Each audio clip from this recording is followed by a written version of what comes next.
जय श्री राम दोस्तों, आपका स्वागत है ममता हिंदी कहानियां चैनल में। यहाँ पर आपको मिलेंगी दिल को छू जाने वाली प्रेरणादायक कहानियां।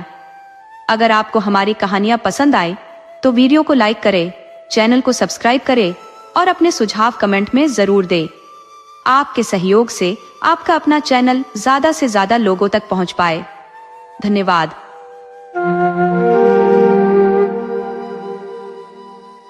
एक राजा की दो पत्नियां थी, बड़ी रानी और छोटी रानी। महल में बड़ी रानी का दबदबा था और उसकी आज्ञा ही सबकी मर्यादा थी। छोटी रानी को हमेशा अपमान सहना पड़ता था। राजा भी उससे विमुख रहते थे। उसका जीवन दोहा और उपेक्षा के साए में बीत रहा था। छोटी रानी के दो पुत्र थे, शीत और बसंत। राजा इन बच्चों की भी कोई परवाह नहीं करते थे। उन्हें न तो पोषक भोजन मिलता और न ही तन ढकने के लिए अच्छे वस्त्र। ऊपर से बड़ी माँ की ताने भरी बातें उनके नन्हे दिलों को छलनी कर देती। छोटी रानी सब कुछ चुपचाप सहती थी, लेकिन बड़ी रानी इससे भी संतुष्ट नहीं थी। वह हर क्षण उसे अपमानित करने का कोई न कोई बहाना ढूंढती रहती। एक दिन दोनों रानियां नदी में स्नान करने गई। बड़ी रानी ने मीठे स्वर में छोटी रानी से कहा, आओ तुम्हारे सिर पर साबुन मल दूं। लेकिन साबुन मलने के बहाने उसने एक जादुई औषधि की टिकिया चुपके से उसके माथे पर लगा दी। देखते ही देखते छोटी रानी एक तोते में बदल गई और टीटी करती हुई उड़ गई। घर लौटकर बड़ी रानी ने कहा, छोटी रानी नदी में डूब गई।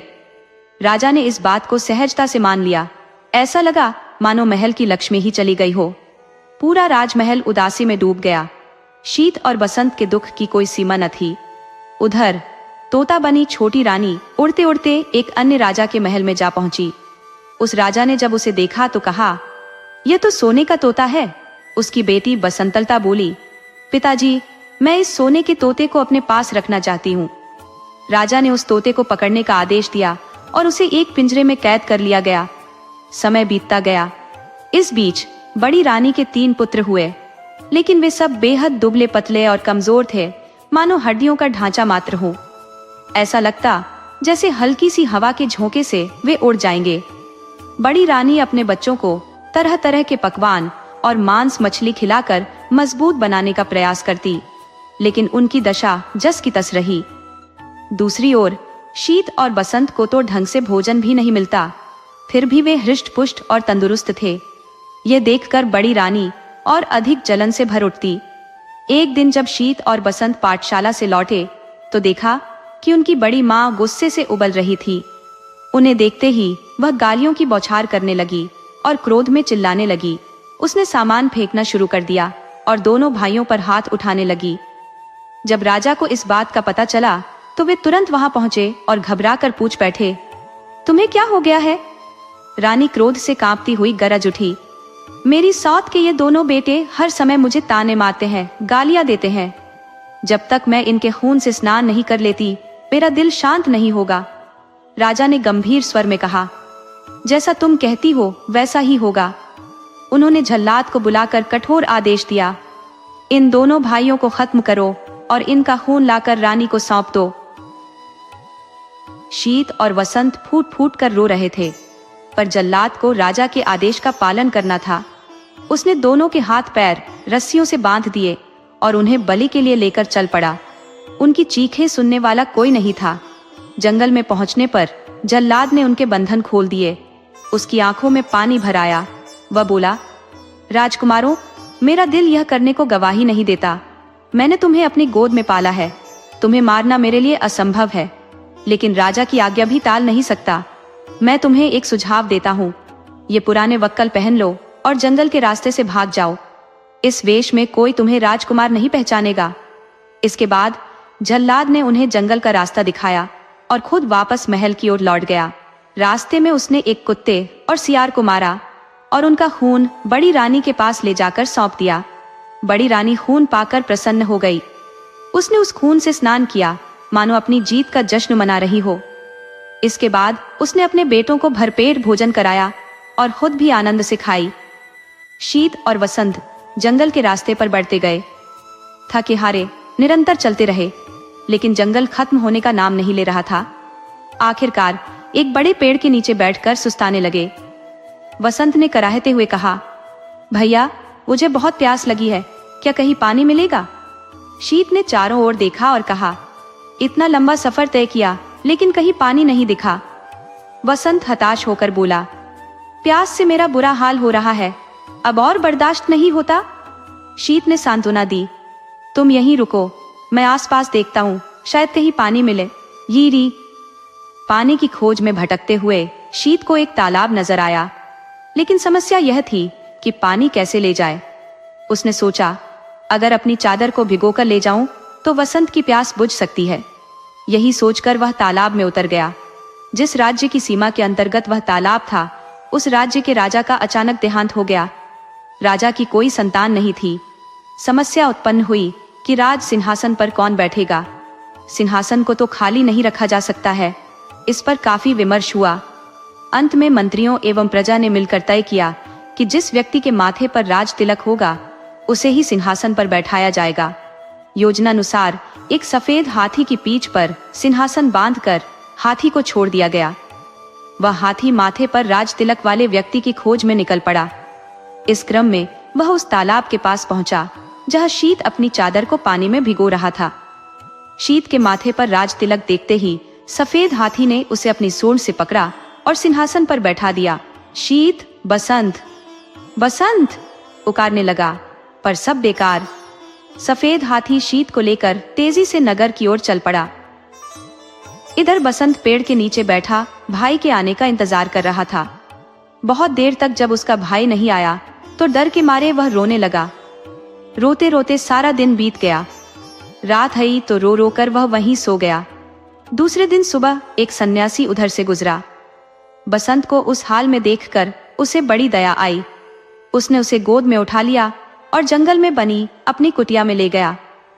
उधर सफेद हाथी शीत को लेकर उस राज्य की प्रजा के समक्ष उपस्थित हुआ। सभी ने नए राजा का स्वागत किया। शीत को राज सिंहासन पर बिठाया गया और उसे राज तिलक लगाया गया। शीत को कुछ समझ में नहीं आ रहा था कि हो क्या रहा है। उसे रह रहकर अपने भाई बसंत की बहुत याद आ रही थी। समय बीतने लगा। शीत ने परिस्थिति से समझौता कर लिया। वह कुशलता पूर्वक राजकाज संभालने लगा। अब उसे किसी भी चीज का अभाव नहीं था। उधर बसंत जंगल में सन्यासी की कुटिया में अपने दिन बिता रहा था। वह रोज हवन के लिए जंगल से लकड़ियां चुनकर लाता, पूजा के लिए फूल तोड़ कर लाता और जंगल के कंदमूल खाकर अपना पेट भरता था। कभी कभी वह सन्यासी के पास बैठकर शास्त्रों एवं वेदों का ज्ञान भी प्राप्त करता। शीत और बसंत के पिता पर दैवीय आपदा आई। उनका सारा राज्य नष्ट हो गया। राजा सब कुछ छोड़ छाड़ कर अज्ञातवास को चले गए। बड़ी रानी की दशा भी अत्यंत दयनीय हो गई थी। भिक्षा मांगकर जीवन निर्वाह करने की नौबत आ गई, परंतु उसके फटे चिथड़े गंदे कपड़ों को देखकर लोग भी उसे दुत्कार देते। एक दिन दुखी होकर बड़ी रानी अपने तीनों पुत्रों के साथ समुद्र के किनारे खड़ी थी। अचानक समुद्र की लहरों में तीनों पुत्र बह गए। रानी ने अपने पुत्रों को बचाने की बहुत कोशिश की, पर सब बेकार।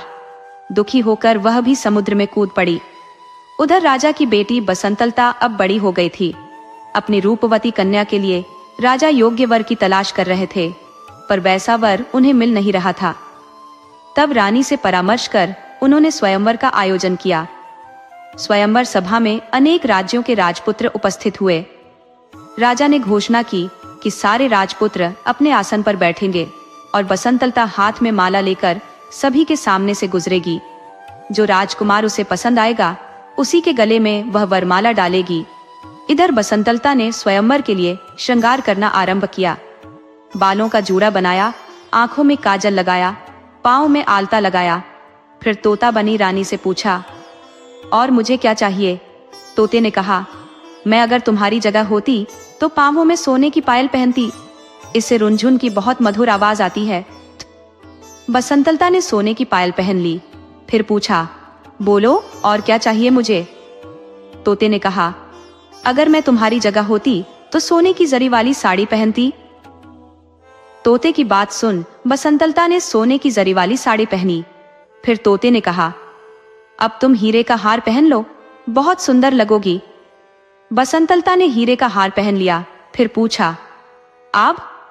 तोते ने कहा, नाक में मोती की लौंग, कानों में जड़ाऊ कर्णफूल और मांग में हीरे का टीका पहनने से ही नारी का श्रृंगार पूरा होता है। बसंतलता ने सारी चीजें पहन ली। तब तोते ने कहा, सब तो हुआ, पर गजमुक्ता न होने से श्रृंगार तो पूरा होगा ही नहीं। तुम्हारे पास तो गजमुक्ता है ही नहीं। अगर स्वयंवर में आए हुए राजकुमारों में से कोई गजमुक्ता ला दे तो समझना वही तुम्हारे योग्य वर है। ये सुनकर बसंतलता ने सारे साज श्रृंगार उतार दिए और घोषणा करवा दी कि जो राजकुमार उसके लिए गजमुक्ता लाएगा उसी से वह विवाह करेगी।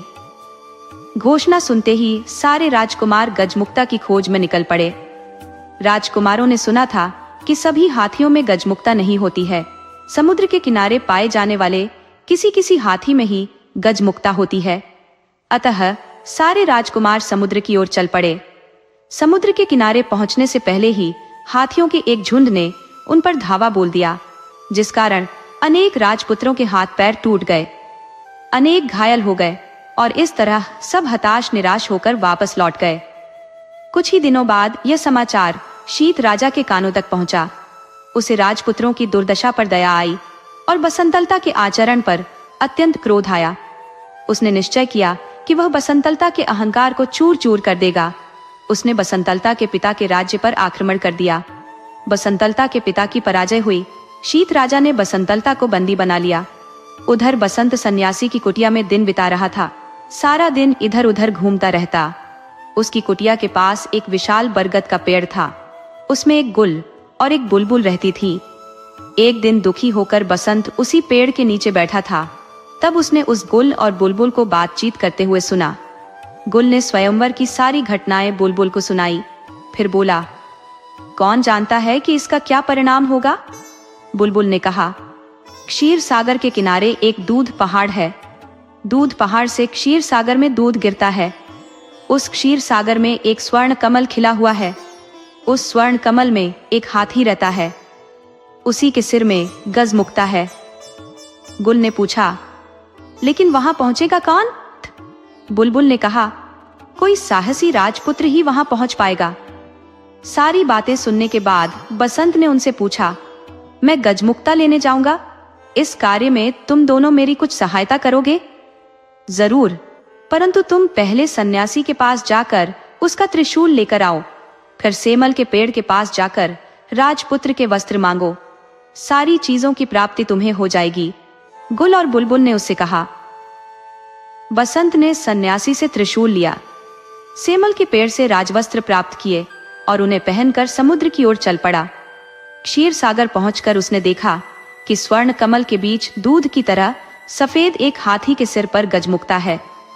गजमुक्ता की रोशनी से चारों ओर उजाला फैला हुआ है। बसंत उस सफेद हाथी की पीठ पर कूदा। जैसे ही उसने सफेद हाथी के सिर पर त्रिशूल को रखा, वैसे ही सागर, स्वर्ण कमल, सफेद हाथी सब गायब हो गए। वहां केवल एक कमल का फूल खिला हुआ था और उसके अंदर गजमुक्ता की माला थी। मनुष्य की आवाज में कमल के फूल ने पूछा, निश्चय ही तुम राजपुत्र हो? कौन सा राज्य है तुम्हारा?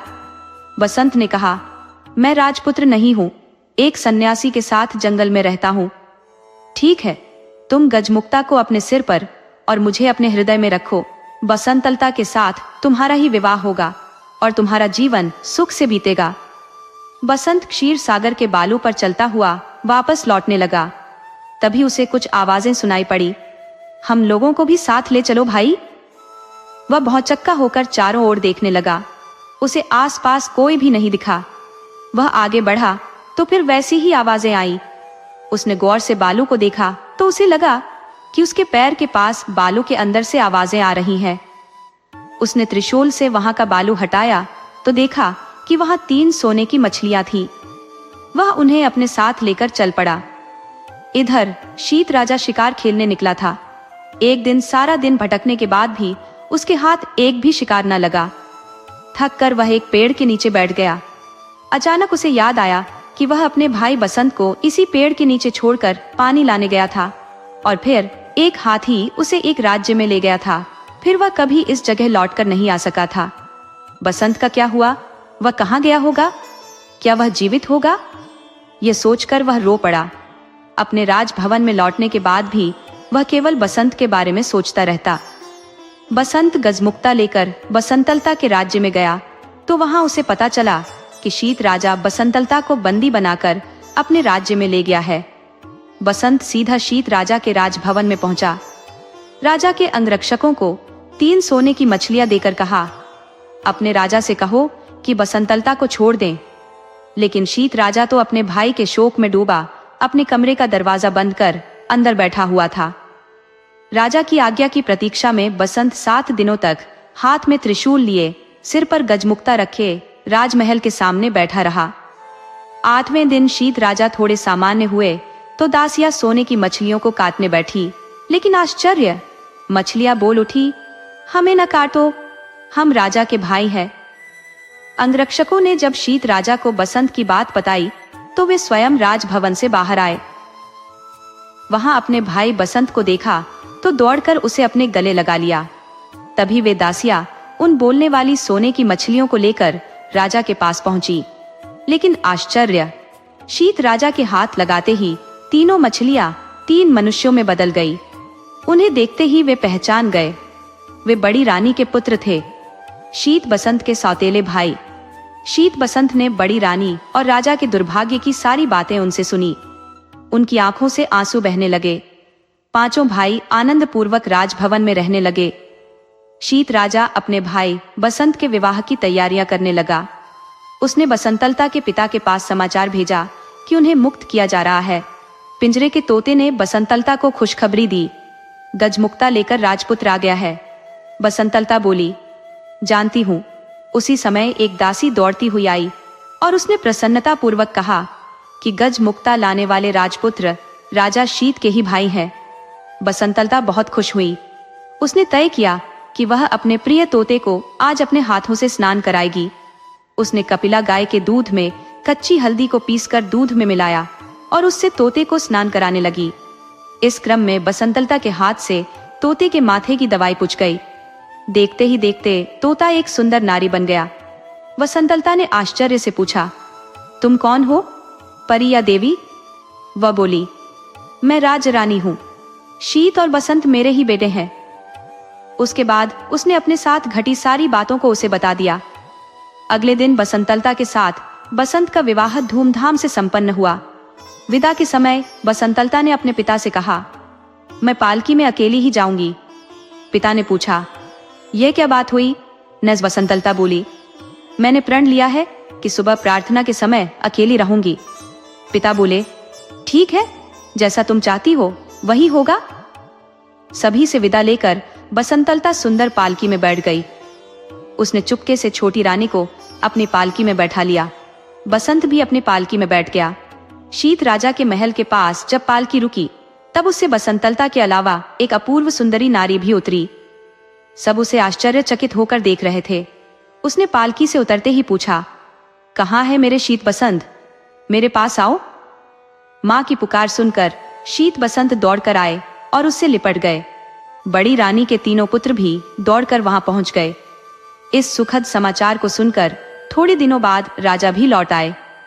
इस प्रकार छोटी रानी के दून खों का अंत हुआ। सभी के दिन सुखपूर्वक बीतने लगे। दोस्तों, आपको कहानी कैसी लगी अपने सुझाव कमेंट करना न भूले। तो चलिए आज की अगली कहानी शुरू करते हैं।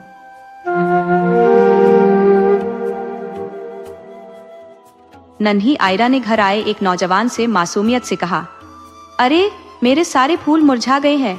कल रात तो ये कितने प्यारे लग रहे थे और आज इनके पत्ते बेजान होकर झूल रहे हैं। आखिर ऐसा क्यों होता है? वह युवक आराम से सोफे पर बैठा था। आयरा को वह बेहद पसंद था क्योंकि उसकी कहानियों में जादू था। वह अपनी कला से कागज की अद्भुत आकृतियां बनाता था। खूबसूरत फूल, दिल, नाचती गुड़िया और यहाँ तक कि दरवाजे वाले किले। वह हमेशा बच्चों के चेहरों पर मुस्कान लाने की कोशिश करता था। आयरा ने अपने मुरझाए हुए फूलों का गुलदस्ता दिखाते हुए फिर सवाल किया, बताओ ना, ये इतने उदास क्यों लग रहे हैं? युवक ने एक नजर फूलों पर डाली और मुस्कुराते हुए कहा, मुझे पता है क्या हुआ है। ये पूरी रात नाचते रहे हैं, इसी वजह से ये थक कर अपना सिर झुका रहे हैं। आयरा ने आश्चर्य से पूछा, फूल कैसे नाच सकते हैं? युवक ने समझाते हुए कहा, अरे क्यों नहीं, जब रात का पर्दा गिरता है और हम अपनी आंखें मूंद लेते हैं, तब ये फूल अपनी खुशी का इजहार करने के लिए झूमने लगते हैं। हर रात ये उत्सव मनाते हैं। आयदा ने चकित होकर कहा, क्या छोटे छोटे फूल भी इस नाच में शरीक होते हैं? वह जानने को उत्सुक थी कि फूल अपने बच्चों के साथ कैसा बर्ताव करते हैं। युवक ने मुस्कुराते हुए कहा, बिल्कुल, डेज़ी और लिली के नन्हे फूल भी इस जश्न में शामिल होते हैं। आयदा ने अगला सवाल किया, तो सबसे खूबसूरत नाच कहाँ होता है? युवक ने जवाब दिया, तुमने राजा के गर्मियों वाले महल के पास बगीचा देखा है, जहाँ तुमने हंसों को रोटी के टुकड़े खिलाए थे। वहीं हर रात एक शानदार नाच होता है। आयदा ने याद करते हुए कहा, हाँ, मैं माँ के साथ वहां गई थी, लेकिन वहां तो एक भी पत्ता नहीं था। फूल तो कहीं दिखे ही नहीं। गर्मियों में वहां बहुत सारे फूल थे, वे सब कहाँ चले गए? युवक ने मुस्कान के साथ जवाब दिया, जैसे ही राजा और उनके दरबारी महल छोड़कर शहर जाते हैं, सारे फूल किले के भीतर चले जाते हैं। वहां वे अपनी दुनिया सजाते हैं।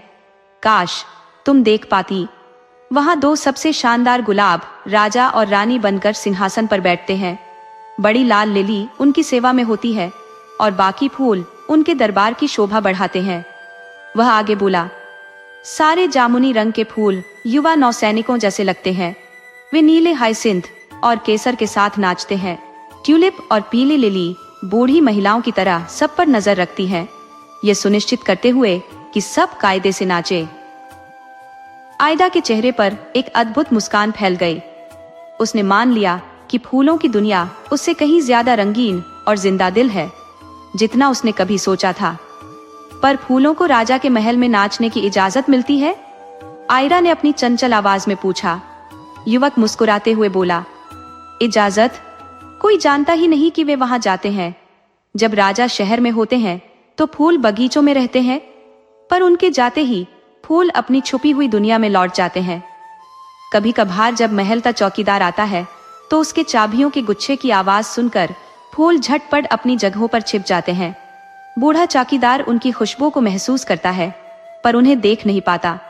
आयरा ने तालियां बजाते हुए हंसकर कहा, वाह, ये तो बहुत मजेदार है।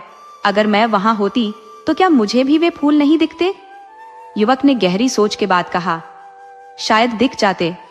अगली बार जब तुम महल के पास बगीचे में जाओगी तो खिड़की के भीतर झांकना, हो सकता है तुम्हें कुछ झलक मिल जाए। जब मैं आज वहां था तो मैंने एक लंबी पीली डैफोडिल को आराम से सोफे पर पसरे देखा था। आयरा की जिज्ञासा और बढ़ गई। उसने तुरंत पूछा, लेकिन वनस्पति बगीचे के फूल क्या महल तक नाचने के लिए जा सकते हैं? उनके लिए तो वह रास्ता बहुत लंबा है। युवक हंसते हुए बोला, अरे, फूल जब चाहे तो उड़ भी सकते हैं। तितलियां देखी है तुमने? वे पीले, लाल, सफेद रंग के फूलों जैसी ही तो लगती है। असल में वे वही फूल हैं जो अपनी टहनी से कूदकर पत्तियों को पंख बनाना सीख गए हैं। एक बार उड़ने का स्वाद छक लिया तो वापस डाल पर लौटने का मन ही नहीं करता। आयरा के चेहरे पर आश्चर्य का भाव उभर आया। उसने उत्सुकता से पूछा, तो क्या कोई तरीका है जिससे पता चले कि वनस्पति बगीचे के फूल महल में नाचने जाते हैं या नहीं? युवक ने रहस्य भरे अंदाज में जवाब दिया, हाँ, अगली बार जब तुम बगीचे जाओगी तो एक फूल के पास जाकर फुसफुसाकर कहना कि रात को महल में बड़ा नाच है। फिर देखना क्या होता है। फूल अपनी बात छिपा नहीं पाते। एक से सुनोगी तो सबको पता चल जाएगा, और जब रात आएगी तो सारे फूल उड़कर महल तक पहुंच जाएंगे। सुबह जब बगीचे का प्रोफेसर अपनी सैर के लिए निकलेगा तो उसे पूरा बगीचा खाली मिलेगा, और तब मैं पक्के तौर पर कह सकता हूँ कि वह इस पर एक लेख जरूर लिखेगा। आयदा ने हैरानी से पूछा, जिस फूल को मैं ये बताऊंगी वह बाकी फूलों को कैसे बताएगा? मैंने तो कभी किसी फूल को बोलते हुए नहीं सुना। युवक ने मुस्कुराते हुए कहा, फूल बोलते नहीं, पर हवा के साथ उनकी खुशबू और कंपन बाकी फूलों तक बात पहुंचा देते हैं। अगली बार आजमा कर देख लेना। वे बिना बोले नाटक करते हैं। तुमने देखा होगा कि जब हवा चलती है तो सारे फूल सिर हिलाते हैं, साथ में उनके पत्ते भी हिलते हैं। वे इसी तरह बात करते हैं। हम जीभ से बात करते हैं और वे हिलडुल कर। आयदा ने पूछा, क्या प्रोफेसर उनकी बात समझ लेते हैं? जरूर समझ जाते हैं। एक दिन सुबह जब वे बगीचे में गए तो उन्होंने देखा कि एक बड़ा पीले पत्तों वाला बिच्छू बूटी का पौधा लाल रंग की कार्नेशन की तरफ अपने पत्ते हिलाकर कह रहा था, तुम इतनी सुंदर हो कि मैं तुम्हें प्यार करता हूँ। प्रोफेसर को ऐसी बातचीत बिल्कुल पसंद नहीं है, इसलिए उन्होंने पौधे की उंगलियों पर, मतलब पत्तियों पर हाथ मारा। पौधे ने उनकी उंगलियों को जला दिया। तब से प्रोफेसर बिच्छू बूटी के पौधे को छूने की हिम्मत नहीं करता। नन्ही आयरा हंसने लगी, ये तो बड़ी मजेदार बात है। तभी कमरे में बूढ़े प्रोफेसर गुस्से। उन्होंने बातचीत का आखिरी हिस्सा सुन लिया था। वे बोले, मुझे इसमें कुछ मजेदार नहीं लगता। ऐसी बिना मतलब की बातें बच्चों के लिए नुकसानदायक और बड़ों के लिए उबाने वाली होती हैं। बूढ़े प्रोफेसर को वह छात्र पसंद नहीं था, क्योंकि वह कागज की तस्वीरें काटता रहता था। उसने तभी एक तस्वीर काटी थी जिसमें एक आदमी को फांसी दी गई थी। वह अपना दिल पकड़े हुए था। उसे औरों का दिल चुराने की वजह से फांसी की सजा हुई थी। अब वह युवक दूसरी तस्वीर काट रहा था, जिसमें झाड़ू पर सवार एक जादूगरनी अपनी नाक की नोक पर पति को लेकर जा रही थी। आयदा को लगता था कि वह छात्र जो कुछ भी करता है मजेदार होता है। फूलों के बारे में उसकी बातें आयरा को बहुत ठीक लगती थी। उसे लगा सचमुच उसके फूल नाचते नाचते थक गए हैं। वह अपनी खिलौनों से भरी दराज तक गई, जिसमें एक पलंग पर एक गुड़िया सो रही थी। गुड़िया का नाम सोफी था। छोटी आयरा ने उसे उठाया और समझाया, आज रात को तुम एक अच्छी गुड़िया की तरह दराज में सो जाओ। मेरे फूल बीमार है, मैं उन्हें तुम्हारे पलंग पर सुला दूंगी, जिससे वे ठीक हो जाएंगे। गुड़िया ने कोई जवाब नहीं दिया, क्योंकि उसे अपने पलंग पर किसी और के सोने की बात से गुस्सा आ रहा था। आयरा ने फूलों को पलंग पर रखा और उनके चारों तरफ पर्दा खींच दिया। उसने उनसे ये भी वादा किया कि अगर वे ठीक से चुपचाप लेटेंगे तो वह उनके लिए एक प्याला चाय बना देगी। उन्हें तसल्ली दिलाते हुए वह बोली, कल सुबह तक तुम ठीक हो जाओगे। फिर पलंग के चारों तरफ पर्दा ठीक किया, जिससे उनकी आंखों में सूरज की रोशनी न चुभे। पूरी शाम वह उस युवक की बताई बातों के बारे में हो सोचती रही। जब सोने का वक्त हुआ तो वह भागकर खिड़की तक गई। उसने पर्दे हटाए, फिर खिड़की में रखे माँ के फूलों के गमलों को देखने लगी। उसने धीरे से फुसफुसाकर हायसिंथ और ट्यूलिप से कहा, मैं जानती हूँ कि तुम आज रात को कहाँ जाने वाले हो। फूल ऐसे दिखा रहे थे कि जैसे उन्होंने कुछ सुना ही नहीं था। न उन्होंने एक पंखुड़ी हिलाई, न कोई पत्ती, पर नन्ही आयदा ने जो सुना था उसे उस पर विश्वास था। जब वह बिस्तर पर लेटी, तब भी जागती हुई यही सोचती रही कि जब सारे फूल महल में इकट्ठे होकर नाचेंगे तो कितने सुंदर लगेंगे। क्या पता मेरे फूल वहां जाएंगे भी या नहीं। फिर वह सो गई। रात में उसकी आंख खुल गई। वह फूलों और उस युवक को सपने में देख रही थी, जिसके बारे में प्रोफेसर ने कहा था कि वह उसका दिमाग बकवास से भर रहा है। सोने वाले कमरे में बड़ी शांति थी। उसके माता पिता के पलंग के पास वाली मेज पर छोटी बत्ती जल रही थी। उसने धीरे से कहा, हे भगवान, मैं जानना चाहती हूँ कि मेरे फूल अब भी सोफी के पलंग पर लेटे हैं या नहीं। वह उठकर बैठ गई। फिर दरवाजे की तरफ देखा। वह खुला था। उसके फूल और खिलौने दूसरे कमरे में थे। वह सुनने की कोशिश करने लगी। कोई धीरे धीरे पियानो बजा रहा था। इतनी प्यारी धुन उसने पहले कभी नहीं सुनी थी। वह सोचने लगी, अब सब फूल नाच रहे होंगे, मैं देखना चाहती हूँ। पर उसमें उठने की हिम्मत नहीं थी, क्योंकि उसे यह डर था कि कहीं उसकी माँ जाग न जाए। उसे लगा, काश फूल वहीं आ जाते, पर वे नहीं आए। हाँ, संगीत चलता रहा। आखिर वह पलंग से उठी, धीमे से दरवाजे से बाहर निकली और बैठने वाले कमरे की तरफ देखा। वहां बत्ती नहीं जल रही थी, पर फिर भी वह देख सकती थी, क्योंकि चांद की रोशनी खिड़की से आकर फर्श पर पड़ रही थी। वह इतनी तेज थी कि दिन जैसा लग रहा था। सारे ट्यूलिप और हायसिंथ दो लंबी कतारों में खड़े थे। खिड़की में रखे उनके गमले खाली पड़े थे। वे एक दूसरे की पत्तियां पकड़कर बड़ी अच्छी तरह नाच रहे थे और एक दूसरे को ऐसे घुमा रहे थे जैसे बच्चे नाच रहे हों। एक बड़ी पीले लिली पियानो बजा रही थी। नन्ही आयरा को याद आया कि उसने उसे गर्मियों में बगीचे में देखा था। तब उस छात्र ने कहा था, देखो, यह पतली दुबली लिली मिस लाइन जैसी दिखती है। सब उसकी बातों पर हंस पड़े थे, पर अब नन्ही आयरा को लग रहा था कि वह पतली पीली लिली सचमुच लकीर जैसी लग रही है, खासकर जब वह सीधी बैठी पियानो बजा रही थी। और धुन के साथ अपना सिर एक तरफ से दूसरी तरफ हिला रही थी। किसी भी फूल ने आयरा को नहीं देखा था। अचानक बिच्छू बूटी का एक बड़ा पौधा उसके खिलौनों की मेज पर कूदा, फिर सीधा गुड़िया के पलंग तक गया और पर्दे हटा दिए। बीमार फूल अभी वहीं पड़े थे, पर अब बीमार नहीं लग रहे थे। वे भी पलंग से कूदकर नाचना चाहते थे। छोटा सा चीनी का आदमी, जिसकी थोड़ी थोड़ी टूटी थी, फूलों के आगे झुका। फिर वे सब जमीन पर कूदकर मजे करने लगे। डेनमार्क में एक उत्सव होता है जब बच्चों को टहनियों और चमकदार पत्तों का गुच्छा रिबन से बांध कर दिया जाता है। उन टहनियों से कागज के फूल, छोटे खिलौने, खाने की गोलियां वगैरह बंधे होते हैं। पुराना रिवाज चला आ रहा है कि उस सोमवार को बच्चे इन गुच्छों से मारकर माता पिता को जगाते हैं। ये गुच्छे बहुत सुंदर होते हैं और ज्यादातर बच्चे बाद में भी उन्हें संभाल कर रखते हैं। नन्ही आयरा के गुलदस्ते भी उसके खिलौनों के बीच मेज पर पड़े थे। थक और वे भी फर्श पर कूद पड़े। उनके रिबन उड़ रहे थे। वे सोच रहे थे कि वे भी फूलों में से एक है। एक मोम की सुंदर गुड़िया जो प्रोफेसर जैसा चौड़े किनारों वाला हैट पहने थी, सबसे लंबी टहनी के साथ बंधी थी। फिर वे गुलदस्ते पोलिश नाच नाचने लगे, क्योंकि ये फूलों से ज्यादा ताकतवर थे और अपने पैर फर्श पर पटक सकते थे। अचानक मोम की गुड़िया लंबी और बड़ी होने लगी, फिर कागज के फूलों पर चीखने लगी, बच्चों को क्या बकवास बताते हो, क्या बकवास है।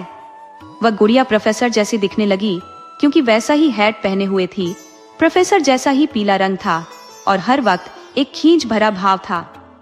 जब रिबन गुड़िया की टांगों पर मारने लगे तो वह फिर छोटी हो गई। पूरा दृश्य इतना मजेदार था कि आयदा हंसे बिना नहीं रह सकी। वे गुलदस्ते नाचते जा रहे थे। प्रोफेसर को उनके साथ चलना पड़ रहा था।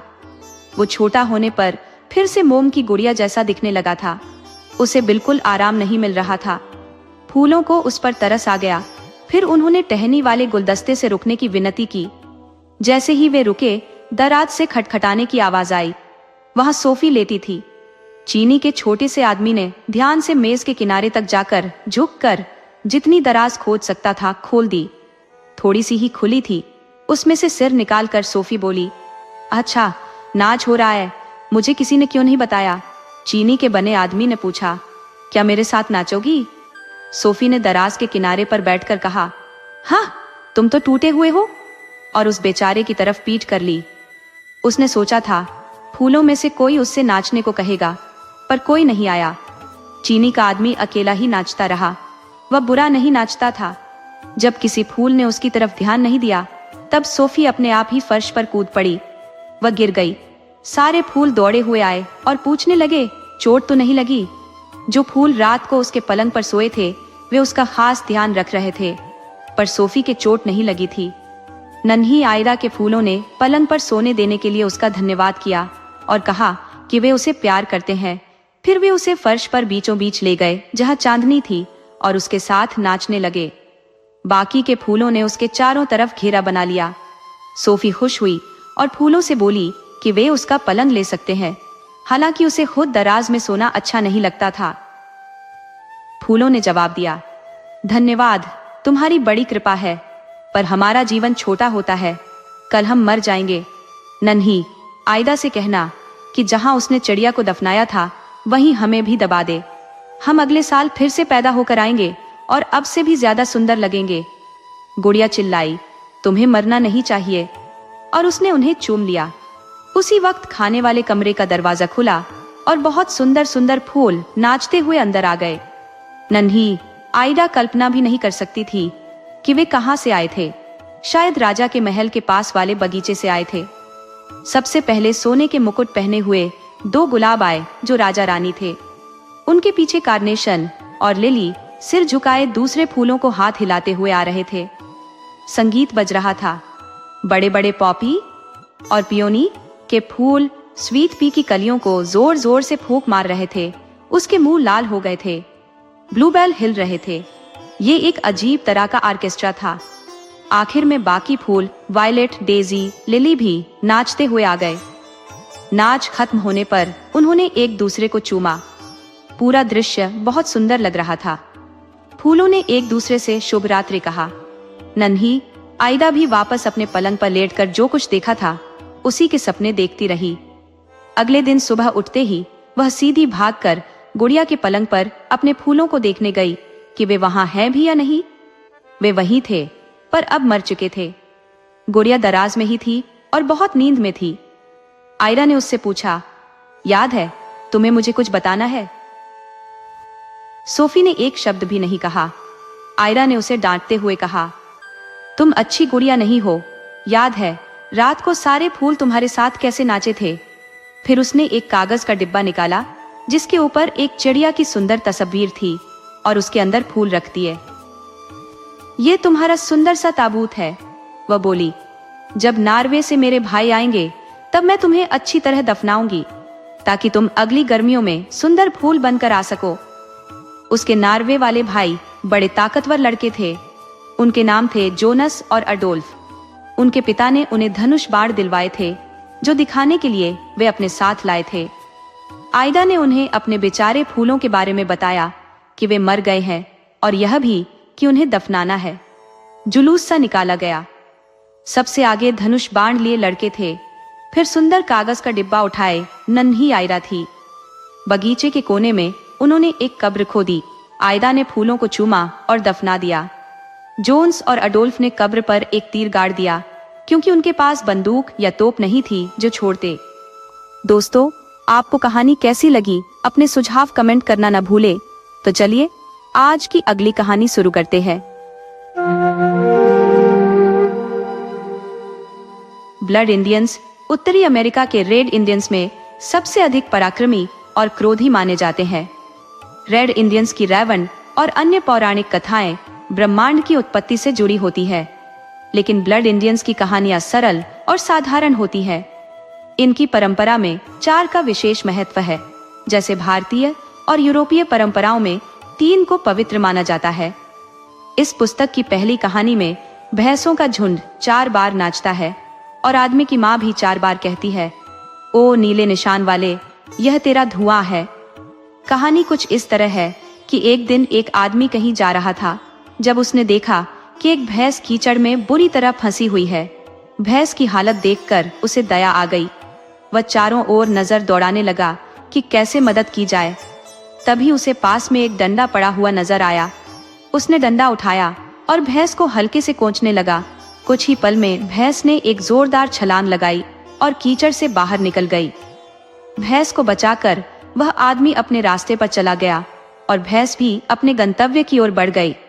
समय बीतता गया। वसंत का मौसम आया और सभी भैंसों ने अपने अपने बच्चों को जन्म दिया। उस भैंस ने भी एक कटरे को जन्म दिया जो कभी कीचड़ में फंसी थी। जब वह कटरा थोड़ा बड़ा हुआ तो अन्य बछड़ों के साथ खेलने लगा, लेकिन वे दूसरे बछड़े उसे छोटे छोटे सीन मारकर चढ़ाते और कहते, तू तो आदमी का बच्चा है, भैंस का नहीं। ये बात सुनकर कटरा बेचैन हो गया और उसने अपनी माँ से जाकर यह बात कही। उसकी माँ ने उसे सांत्वना दी और कहा, अगर ऐसा है तो चलो तुम्हारे पिता की तलाश करते हैं। माँ और बेटा दोनों अपने सफर पर निकल पड़े। कई दिन भटकने के बाद वे एक गहरी घाटी में बसे एक गांव पहुंचे। कटरे ने इंसान का रूप धारण कर लिया और गांव के बच्चों के साथ खेलना शुरू कर दिया। दिन भर वह बच्चों के साथ मस्ती करता और शाम ढलते ही पास के पेड़ों के झुंड की ओर चला जाता। गांव वालों को उस बच्चे के बारे में कुछ भी पता नहीं था। वह कौन है, कहां से आता है और कहां चला जाता है। गांव के एक व्यक्ति को उस अनजान बच्चे के बारे में जानने की तीव्र जिज्ञासा हुई। उसने गांव के बच्चों से कहा, उससे उसके बारे में पूछो कि वह कौन है। अगले दिन जब वह बच्चा खेलते हुए आया तो बच्चों ने उससे पूछा, तुम हर समय इधर उधर क्यों भटकते रहते हो? बच्चे ने गहरी सांस लेकर जवाब दिया, मैं अपने पिता को खोज रहा हूं। लोगों ने सलाह दी कि यदि लड़का अपने पिता की खोज में है तो उसे गांव के हर घर ले जाना चाहिए ताकि वह उन्हें पहचान सके। एक शाम गांव के सभी विवाहित पुरुषों को एक जगह बुलाया गया। लड़के को वहां लाया गया और उससे पूछा गया, बेटा, इनमें से कौन तुम्हारे पिता है? लड़के ने चारों ओर देखा और बिना किसी झिझक के कहा, इनमें से कोई नहीं। इसके बाद सभी अविवाहित पुरुषों को इकट्ठा किया गया और उससे फिर पूछा गया, अब बताओ, क्या इनमें से कोई तुम्हारा पिता हो सकता है? इस बार लड़के ने गहरी नजर डालते हुए एक व्यक्ति की ओर इशारा किया और कहा, जी यही है मेरे पिता। गांव के लोगों ने उस व्यक्ति के लिए विशेष भोजन की व्यवस्था की और उसकी थाली में अधिक भोजन परोसा गया ताकि वह लड़के के साथ बैठकर खा सके। लड़का उस व्यक्ति के पास बैठा रहा, जबकि वह व्यक्ति उलझन में था कि यह बच्चा क्यों उसके पास बैठा है। जब सभी लोग भोजन समाप्त कर चले गए तो लड़के ने उस व्यक्ति से कहा, आइए मेरे साथ चलिए। वह व्यक्ति उसके साथ गांव के बाहर गया। वहां पहुंचकर लड़के ने कहा, मैंने अपने पिता को ढूंढ लिया है, जो आप ही मेरे पिता है। ये सुनकर वह व्यक्ति चकित रह गया।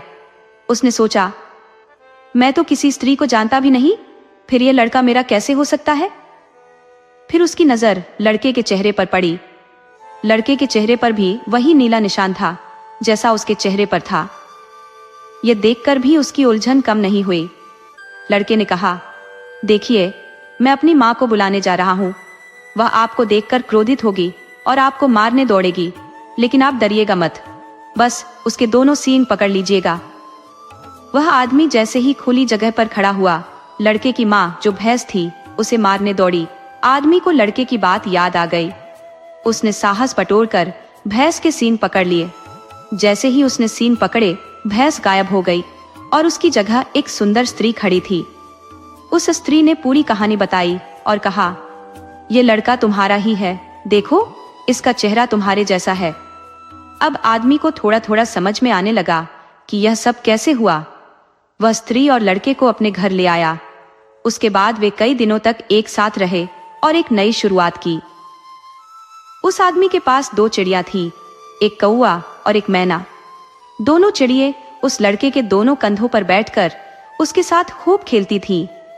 एक दिन उस स्त्री ने उस आदमी को बताया, तुम मुझे किसी भी चीज से मार सकते हो, पीट सकते हो, पर न तो मुझे कभी किसी नुकीली चीज से मारना और न मेरे ऊपर कभी राख फेंकना। आदमी ने कहा, ठीक है। इस बीच उस आदमी के माता पिता भी उस बच्चे को बहुत प्यार करने लगे थे। एक दिन वह आदमी अपनी पत्नी से किसी बात पर बहुत नाराज हो गया। उसने चूल्हे से एक जलती हुई लकड़ी उठाई और उससे उस स्त्री को डराना चाहा। स्त्री और उसके बेटे ने जब वह लकड़ी देखी तो दोनों डर के मारे बाहर की तरफ भागे।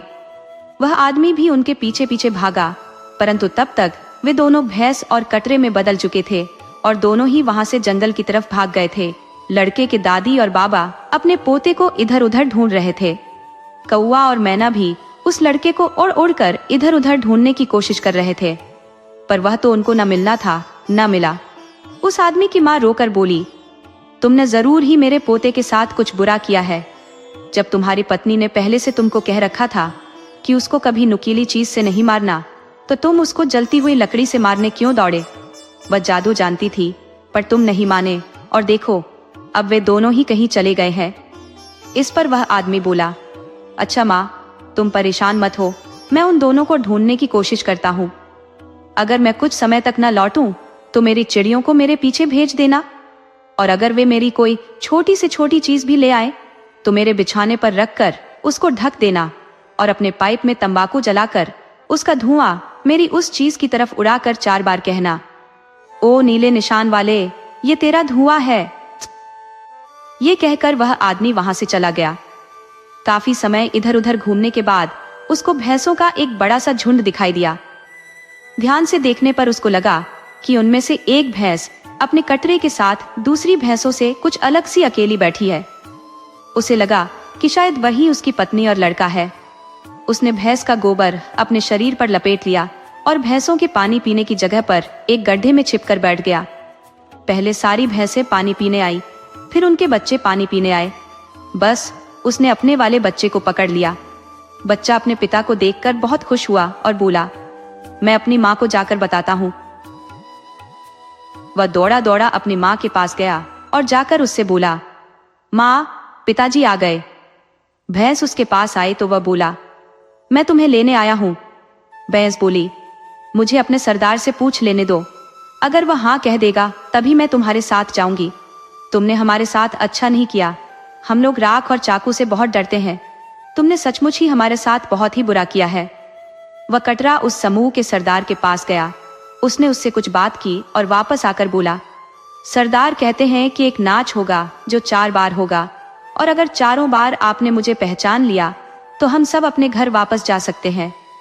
जब भैंसों के सारे बच्चे नाच के लिए इकट्ठा हुए तो उस आदमी का बेटा अपने पिता से बोला, पहली बार मैं अपनी पूंछ मोड़कर नाचूंगा, दूसरी बार मैं अपने आगे वाले पैरों में से एक पैर उठाकर नाचूंगा, तीसरी बार मैं अपने दोनों कान नीचे करके नाचूंगा, और चौथी बार मैं अपनी आंखें बंद करके नाचूंगा। बस इसी तरीके से आप मुझे पहचान लीजिएगा।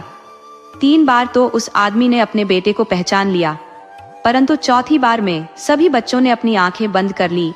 इससे वह उसको नहीं पहचान सका। सारे बच्चे उस आदमी के ऊपर दौड़ पड़े और उसको कुचल कुचल कर मार डाला। जब उसके शरीर का कोई भी हिस्सा नहीं बचा तो वे सब वहां से चले गए। उधर काफी दिन के बाद भी जब वह आदमी घर वापस नहीं लौटा तो उसकी माँ ने उसकी चिड़ियों को छोड़ दिया। कुछ समय बाद वे उसके मांस का एक टुकड़ा लेकर घर वापस लौट आई।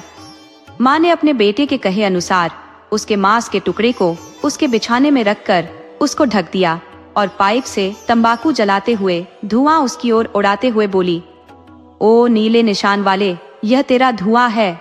ऐसा उसने 4 बार कहा। माँ के ऐसा कहते ही वह आदमी तुरंत ही अपने बिछाने में से बाहर निकल आया और बोला, माँ, मुझे दुख है कि मैं तेरे लिए कुछ भी नहीं कर पाया। मैं तेरे पोते को वापस नहीं ला सका। दोस्तों, आपको कहानी कैसी लगी अपने सुझाव कमेंट करना न भूले। तो चलिए आज की अगली कहानी शुरू करते हैं।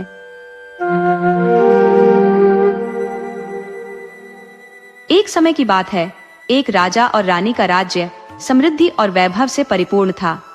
उनके पास सिपाही, अश्व, दास दासियां और अपार धन संपत्ति थी, किंतु उनकी एकमात्र कमी थी संतान का अभाव।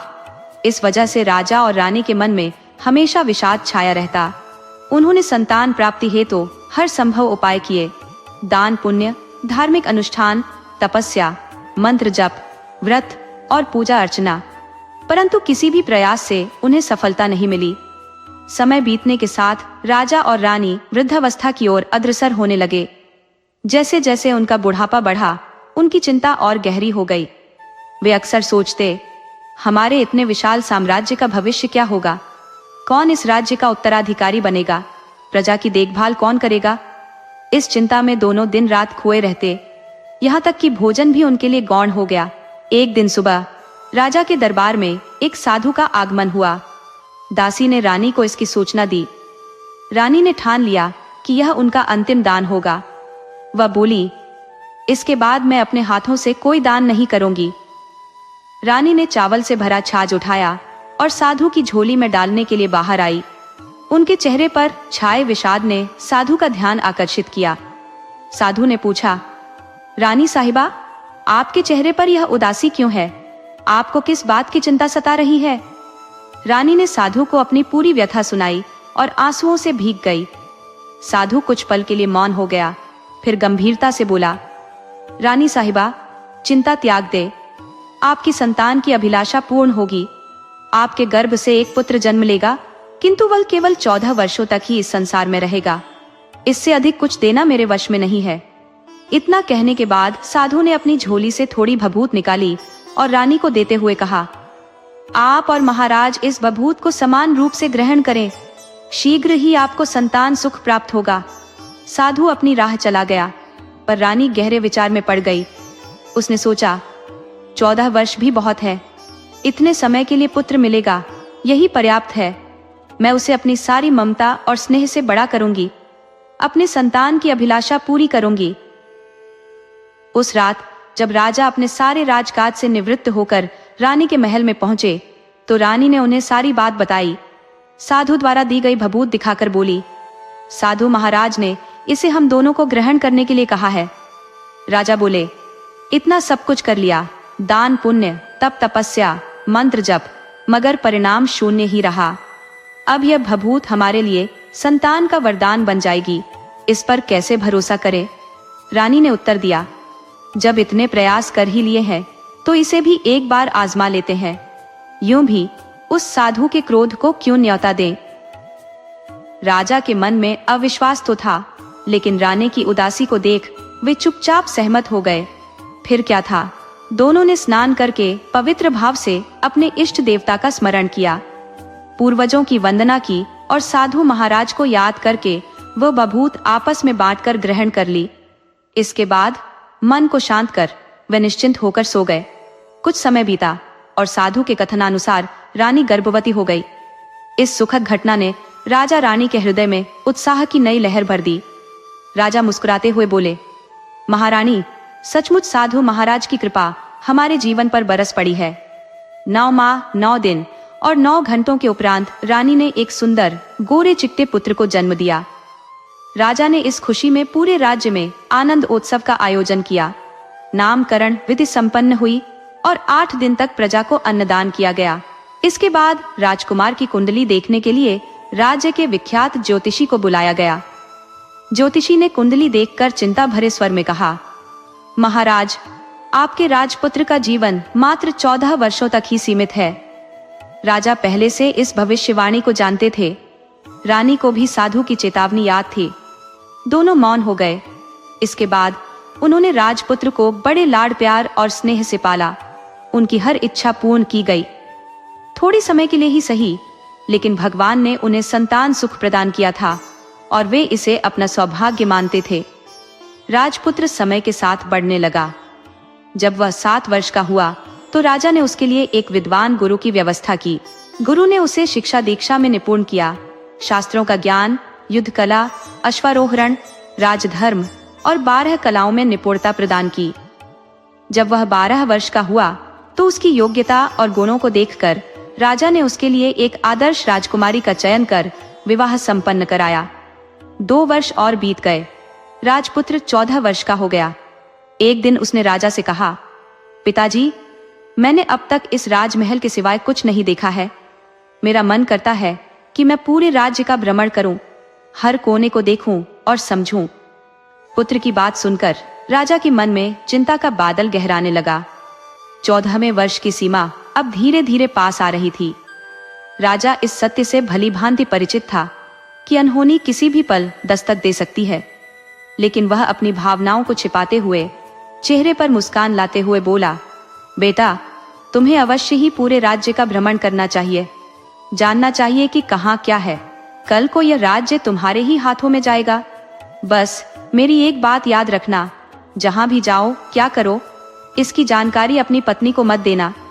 राजपुत्र ने सहमति में सिर हिलाया और कहा, जैसा आपने कहा है पिताजी, मैं वैसा ही करूंगा। फिर क्या था, राजपुत्र दिन भर अपनी पत्नी के संग समय बिताता, हंसी खुशी में डूबा रहता।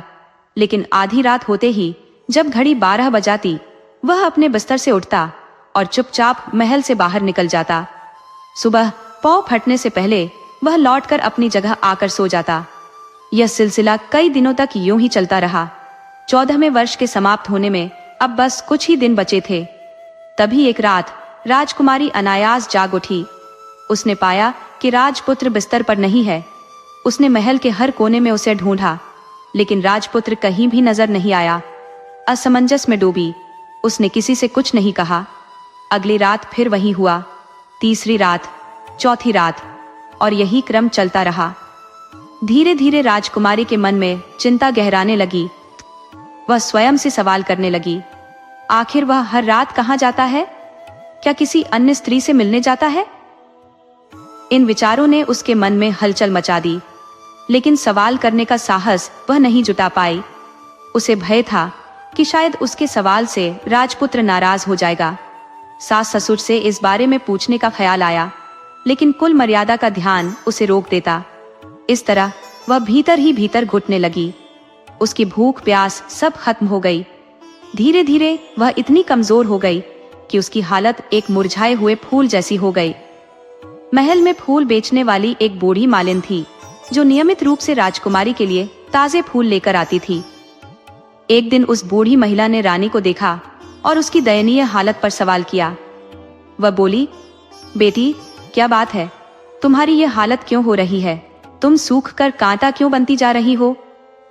राजकुमारी ने अपनी भावनाएं छुपाए बिना कहा, अम्मा, क्या बताऊं, हर रात तुम्हारा राजपुत्र बिस्तर से उठकर कहीं चला जाता है। भोर से पहले लौट आता है, लेकिन यह कहाँ जाता है, ये मुझे समझ नहीं आता। मन में बार बार ख्याल आता है कि शायद वह किसी दूसरी स्त्री से मिलने जाता है। यही सोच सोच कर मैं अन्न जल ग्रहण नहीं कर पा रही हूँ। इसी कारण मैं सूख कर ऐसी हो गई हूँ। बुढ़िया सब बात सुनकर उसे एक उपाय बताती है। तो बेटी ऐसा करना, आज रात तुम सोना मत। उसके पीछे जाकर देखना कि वह कहाँ जाता है, क्या करता है। उसकी अच्छी तरह से पहरेदारी करना। पर मुझे नींद आ गई तो? तुम्हें नींद ना आए इसलिए एक काम करना, अपने बाएं हाथ की उंगली में एक जख्म करना, उस पर थोड़ी सी मिर्च छिड़कना। उससे तुम्हें बड़ी जलन होगी और उस पीड़ा से तुम्हें रात भर नींद नहीं आएगी। सत रानी बुढ़िया के कहे अनुसार करती है। उंगली की जलन से उसे बड़ी देर तक नींद नहीं आती, लेकिन बाद में वह सो जाती है। दूसरे दिन सुबह बुढ़िया फूल लेकर उसके महल में पहुंचती है और पूछती है, क्या हुआ बेटी, देख पाई क्या, पति कहाँ जाता है? रानी कहती है, नहीं अम्मा, पहले कुछ समय जलन के कारण मुझे नींद नहीं आई, पर कुछ देर पश्चात मैं सो गई। बुढ़िया कहती है, कोई बात नहीं, आज तुम उंगली पर पहले से थोड़ा बड़ा जख्म करना और ज्यादा मिर्च लगाना। तो रानी वैसे ही करती है, परंतु वह सिर्फ पति के बिस्तर से उठकर बाहर निकलते वक्त तक जाग पाई। वह उसके पीछे नहीं जा सकी, क्योंकि उसकी आंखें उस समय तक मूंद गई थी। दूसरे दिन सुबह बुढ़िया आती है तो उसने पूछने से पहले ही रानी रोकर कहती है, अम्मा, मैं आज भी उनकी पहरेदारी ठीक तरह नहीं कर पाई। बुढ़िया कहती है, रोना नहीं बेटी, सब कुछ ठीक हो जाएगा। तुम आज रात जख्म और बड़ा करना और उस पर ज्यादा मिर्च छिड़कना, और एक काम करना बेटी, वह जब जाने के लिए निकलता है तो उसका रास्ता रोकना। बुढ़िया ने जैसा बताया रानी वैसा ही करती है। आज रात उसे नींद नहीं आती। पति रात 12 बजे बिस्तर से उठकर जब महल से निकलने के लिए चलने लगता है तो वह बुढ़िया ने जैसे बताया वैसे ही करती है।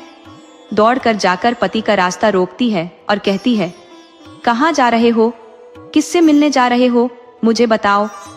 राजपुत्र उसे समझाने की बहुत कोशिश करता है। देखो, अगर मैंने तुम्हें वह बताया तो मैं तुम्हें दोबारा नहीं मिल पाऊंगा। कोई बात नहीं, न मिल पाओ, लेकिन आप रात के समय कहाँ जाते हो यह मुझे पहले बता दीजिए।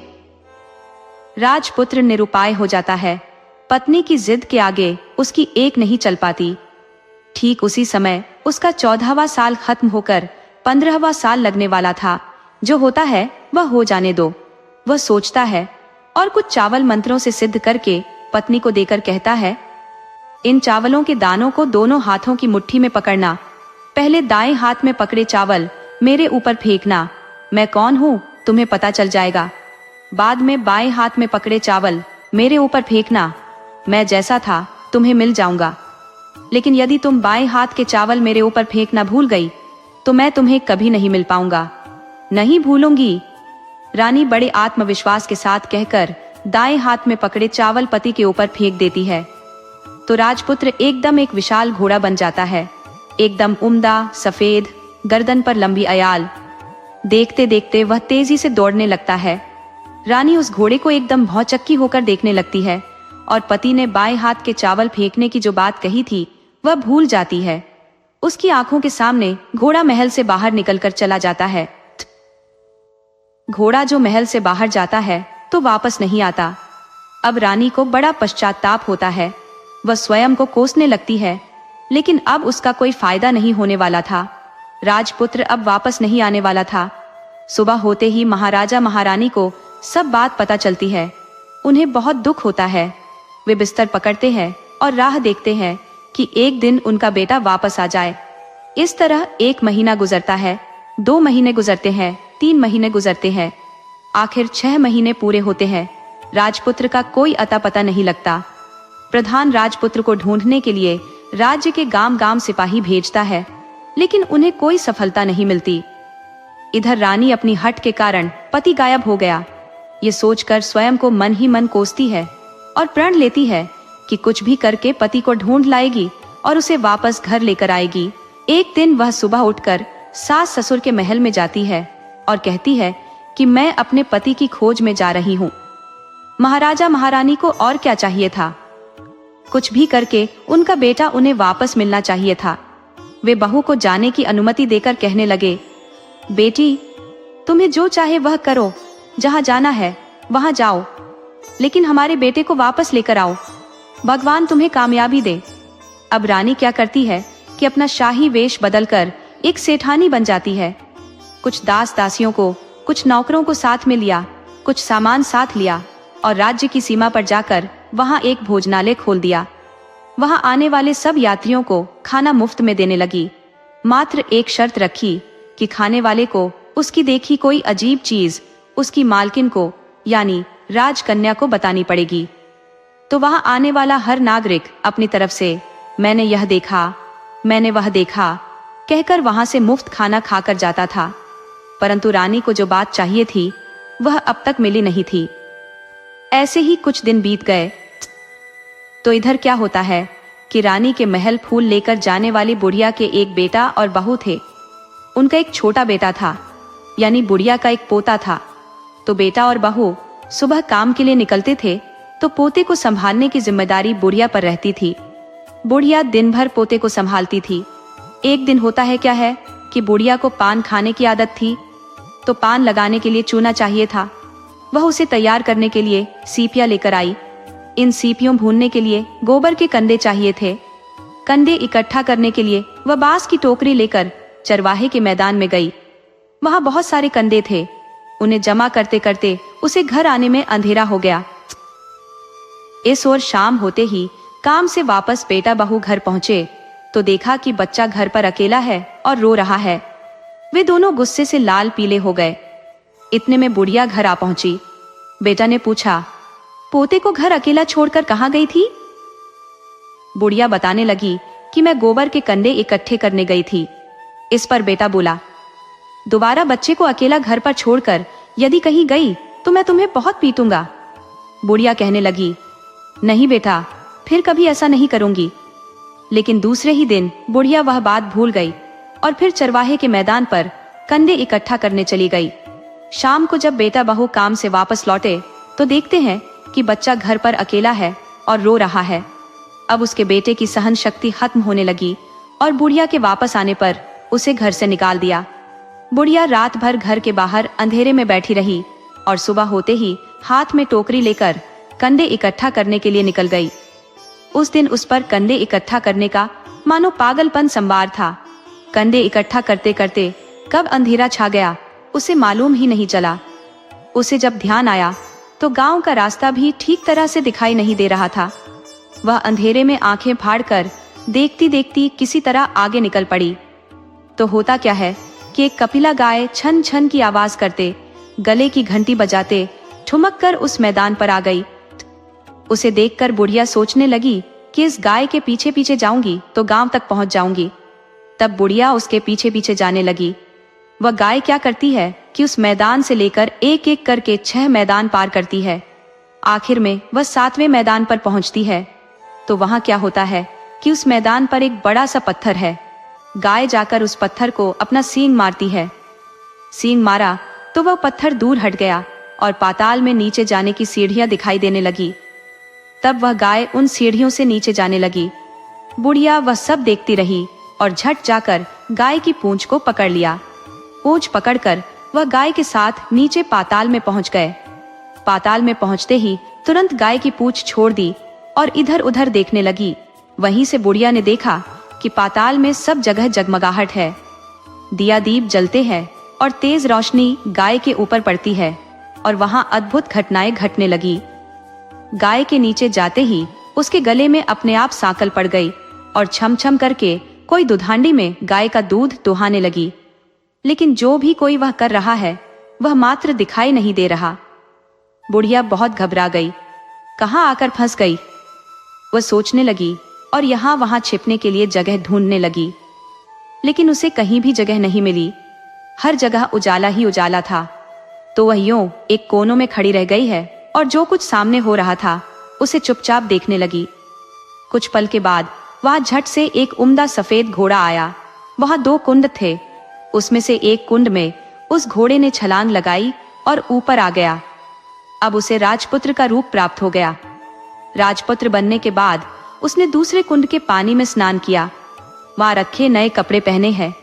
नजदीक ही एक सुंदर पलंग था, उस पर आकर वह बैठ गया।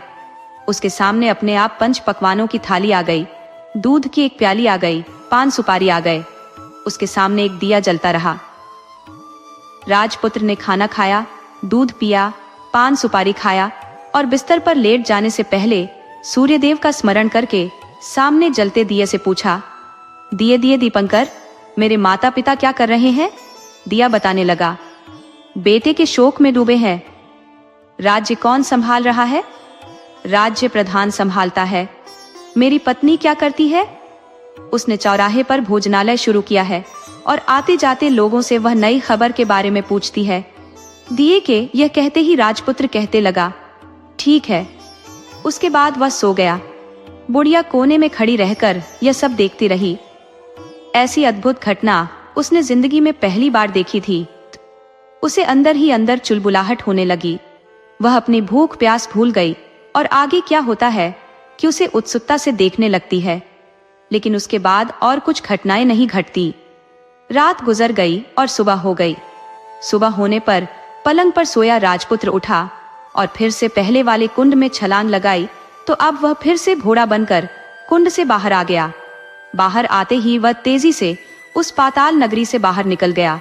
लेकिन वह कहाँ गया? बुढ़िया को कुछ पता नहीं चला। उसके बाद पिछली रात की तरह कोई उस गाय का छमछम करके दूध दोहने लगा। जैसे ही दूध दोहाना खत्म हुआ, उसके गले की सांकल अपने आप खुल गई और वह गाय तेजी से ऊपर जाने वाली सीढ़ियां की ओर भागने लगी। गाय को दौड़ते देखकर बुढ़िया सोचने लगी, अब गाय के साथ यहाँ से ऊपर जाना ही समझदारी है, नहीं तो कोई मुसीबत आकर मेरे ऊपर टपक जाएगी। झट से उसने गाय की पूंछ पकड़ ली और गाय के साथ ऊपर आ गई। गाय जब ऊपर मैदान में पहुंची तो उस सुरंग का रास्ता अपने आप बंद हो गया और उसके मुंह पर एक बड़ा सा पत्थर पूर्ववत खड़ा हो गया। ऊपर आकर वह गाय जंगल की ओर निकल गई तो इधर बुढ़िया एकदम बावली सी गई। उसने पाताल नगरी में जो कुछ देखा वह जल्द से जल्द किसी को बताने के लिए उतावली हो उठी। उसे एकदम याद आया है कि नगर की सीमा पर कोई औरत भोजनालय चलाती है और नई बात बताने वाले को अच्छा खाना पीना मुफ्त में देती है। वो सोचने लगी कि क्यों ना मैं यह बात उस औरत को जाकर बताऊं। यदि उसे यह बात पसंद आ गई तो बाकी जीवन खाने पीने की झंझट से मुक्ति मिलेगी।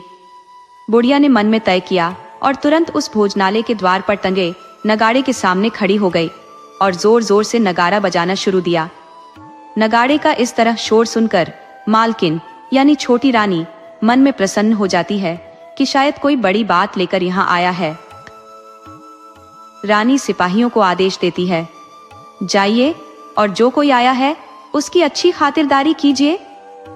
आदेश पाते ही सिपाही नीचे दौड़ गए तो एक बुढ़िया नगाड़ा बजा रही है। उन्होंने पूछा, क्यों री बुढ़िया, क्या हुआ, क्यों नगाड़ा बजा रही हो? बुढ़िया बोली, कुछ नहीं बेटा, यहाँ खाना मिलता है ना, इसलिए आई हूँ।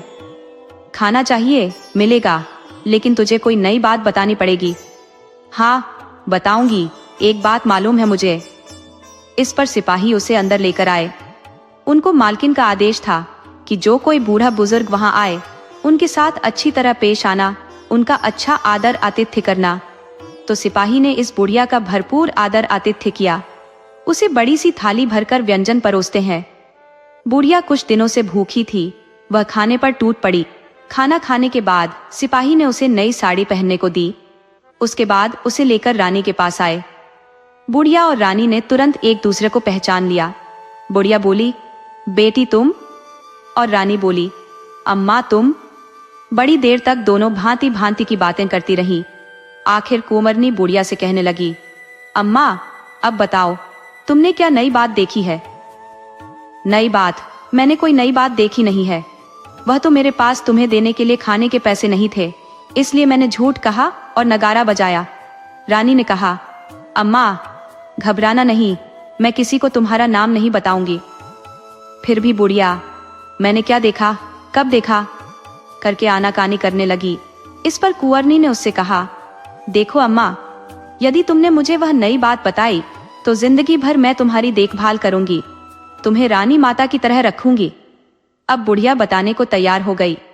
उसने जो कुछ उस चारागाह वाले मैदान पर देखा था वह सब कुछ कुंवरनी को बता दिया। बुढ़िया की वे बातें सुनकर कुंवरनी को यकीन हो गया है कि वह राजपुत्र उसी का पति है। वह तुरंत बुढ़िया से कहने लगी, अम्मा, मुझे उस जगह पर ले चलो। नहीं बेटी, वह पाताल राज्य है, सांप है। यदि किसी ने तुम्हें देख लिया तो तुम्हारी जान खतरे में पड़ सकती है। लेकिन रानी उसकी एक भी नहीं सुनती, उसे उस जगह ले जाने के लिए हठ करने लगी। आखिर में बुढ़िया ने उसका कहना मान लिया और कहने लगी, ठीक है, मैं तुम्हें वहां लेकर चलती हूँ, पर आज नहीं, कल। वहां जाना है तो शाम को ही जाना होगा। तो दूसरे दिन दोपहर को रानी बुढ़िया के साथ उस मैदान पर गई और एक जगह छुपकर गाय के आने की राह देखने लगी।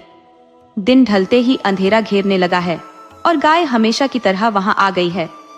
मैदान के उस कोने में जाकर उसने पत्थर पर सीन मारा तो झट से पत्थर हटकर वहां सुरंग में जाने का रास्ता खुल गया है। गाय उस रास्ते से नीचे उतरने लगी तो बुढ़िया रानी से कहते लगी, जल्दी आगे बढ़ो बिटिया, हम गाय की पूंछ पकड़कर नीचे उतरेंगे। तो दोनों गाय की पूंछ पकड़कर नीचे उतर गई। बुढ़िया पहले जिस कोने में छिपी थी उस कोने में छिप गई। अब नीचे सब कुछ पहले जैसा घटित हो रहा था। गाय के गले में अपने आप सांकल पड़ गई। कोई अदृश्य रूप से उसका दूध दुहने लगा। एक सफेद उम्दा घोड़े ने आकर एक कुंड में छलांग लगाई तो राजपुत्र के रूप में ऊपर आया।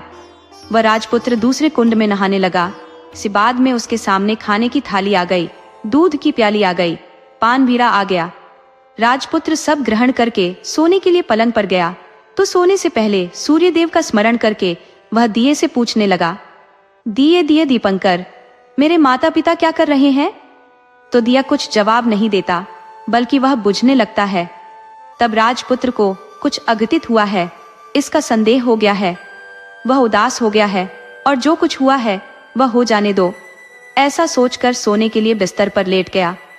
अब रानी का संयम छूट गया।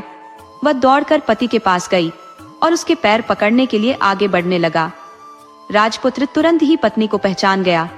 वह झट से पीछे हट गया और चिल्लाने लगा, नहीं नहीं, मुझे मत छूना, सर्वनाश हो जाएगा। रानी दोनों हाथ जोड़कर पति से अपनी भूल स्वीकार करने लगी। स्वामी, मुझसे भूल हो गई। मुझे आपसे नहीं पूछना चाहिए था कि आप रात को कहाँ जाते हो। मैं अपनी भूल स्वीकार करती हूँ। मुझे मेरी भूल की सजा मिल गई है। अब आप घर चले। आपके वियोग में आपके माता पिता ने बिस्तर पकड़ लिया है। आपकी प्रजा भी बहुत दुखी है। उस पर राजपुत्र कहने लगा, वही तो एक बार तुम गलती कर बैठी हो, अब दोबारा मत करना, नहीं तो अब मैं तुम्हें जो दिख रहा हूँ वह भी नहीं दिखूंगा। रानी अब विलाप करने लगी, जोर जोर से जमीन पर सिर पटकने लगी। राजपुत्र के मन में उसके प्रति दया उत्पन्न हो गई। वह उससे कहने लगा, यदि तुम मुझे पाना चाहता हो तो तुम्हें एक काम करना होगा।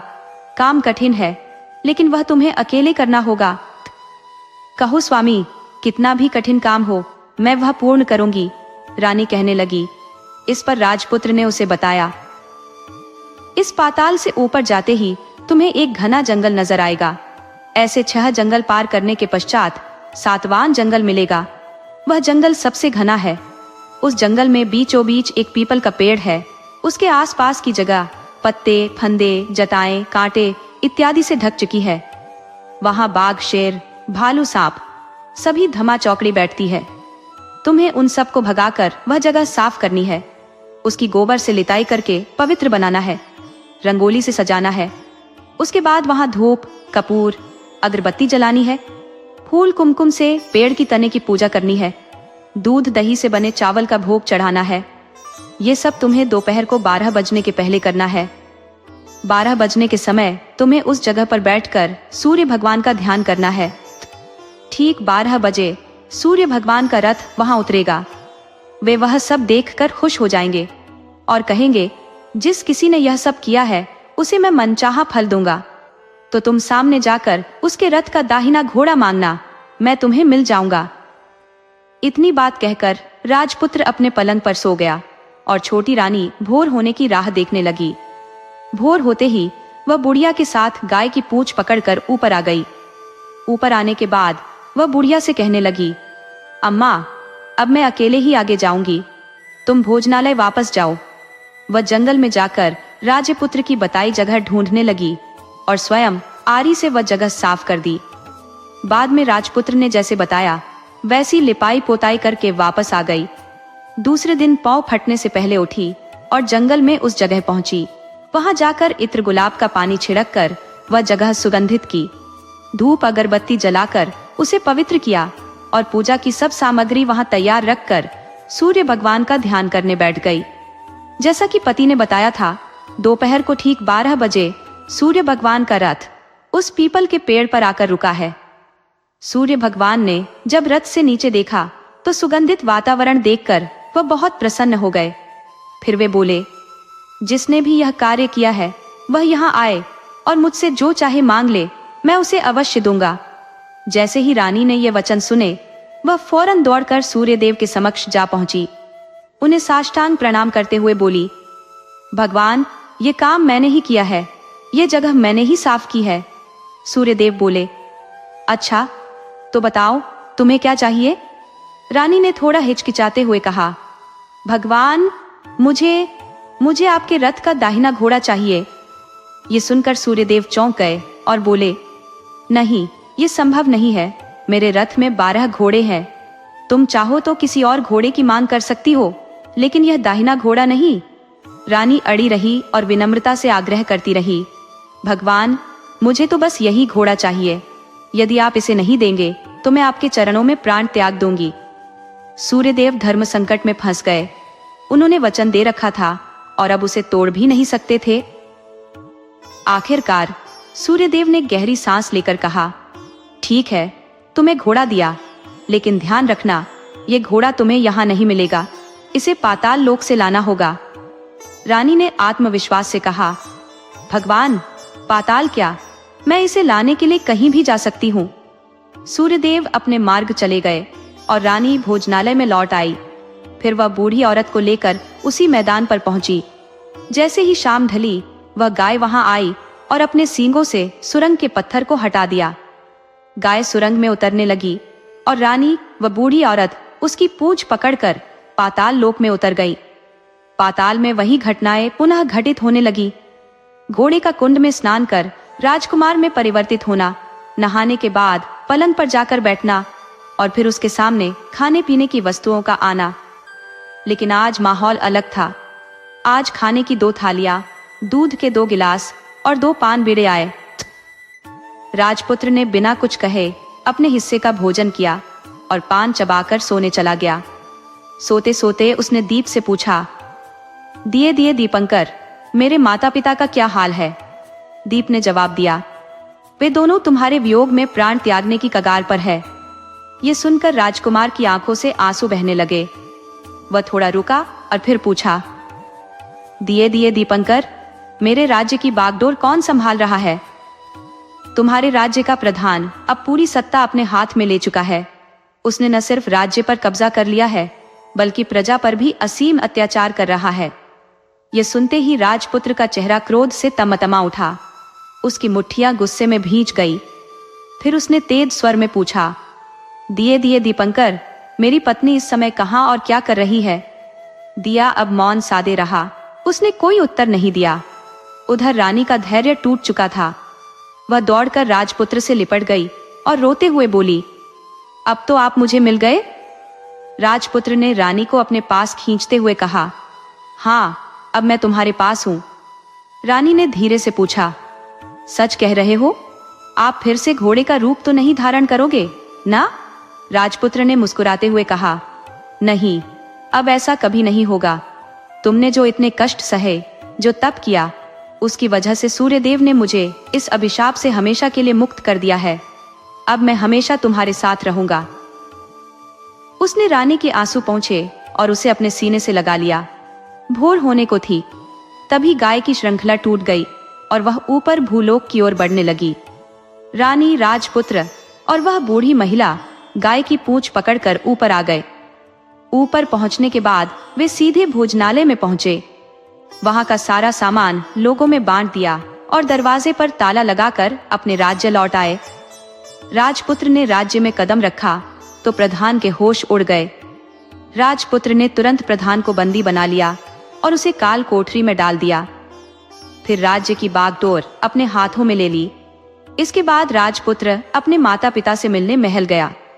वहां उसने देखा कि उसके माता पिता दुख में इतने कमजोर हो गए थे कि उनकी हालत मरणासन्न हो चुकी थी। जैसे ही पुत्र ने उन्हें छुआ, उनकी आंखों से आंसू बहने लगे।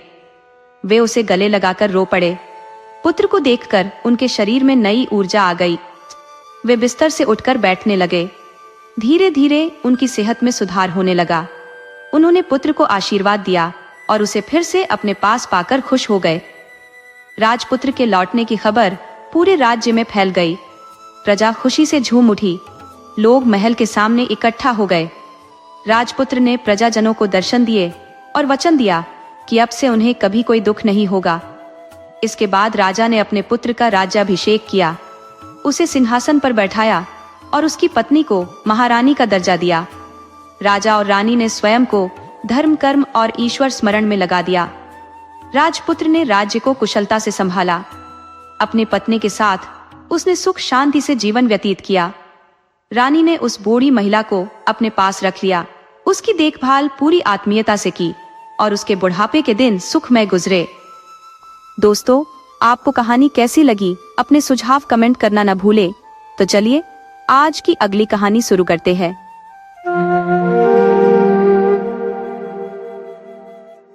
महल के हर कोने में खुशी की छटा बिखरी हुई थी, क्योंकि वहां के राजा और रानी का प्रेम अनुपम था। राजा अपनी रानी को हृदय से चाहता था और रानी का भी स्नेह राजा के प्रति अटूट था। उनके 2 पुत्र थे जो अत्यंत कुशाग्र और विनम्र स्वभाव के थे। वे अपने माता पिता की हर आज्ञा का पालन करते थे और यह मानते थे कि उनके माता पिता के जैसा कोई इस संसार में नहीं हो सकता। ये सुख शांति तब तक कायम थी जब तक कालचक्र ने करवट नहीं ली। यमराज ने अपने भयावह कुत्तों को भेजकर परिवार पर विपदा का साया डाल दिया। राजा को प्रतिदिन अपनी पत्नी के साथ महल के एक शांत कोने में बैठकर सुबह बिताने का शौक था। वे अक्सर चिड़ियों का जोड़ा देखते जो अपने बच्चों के लिए आहार जुटाने में व्यस्त रहते। ये दृश्य उन्हें असीम आनंद देता। लेकिन एक दिन उन्होंने देखा कि एक नई चिड़िया अपनी चोंच में कांटे दबाए कुछ और चिड़ियों के साथ उस घोंसले की ओर जा रही थी। राजा को इस अजीब व्यवहार पर गहरी जिज्ञासा हुई। उन्होंने तुरंत अपने एक सेवक को बुलाया और कहा कि वह पेड़ पर चढ़कर पता लगाए कि माजरा क्या है। सेवक ने देखा कि उस घोंसले की मादा चिड़िया का निधन हो चुका था और नर चिड़िया ने दूसरी शादी कर ली थी। नई चिड़िया सौतेले बच्चों को अपनाने को तैयार नहीं थी। उसने एक घिनौनी चाल चली। वह कांटे लाकर घोंसले में रख देती ताकि बच्चे इन्हें खाकर मर जाए और उसे उनकी देखभाल न करनी पड़े। नतीजा यह हुआ कि बच्चों ने भूख से तड़पकर दम तोड़ दिया। वे अपनी मृत मां की देह पर निर्जीव पड़े थे। जब राजा और रानी ने यह सुना तो उनका मन करुणा और दुख से भर गया।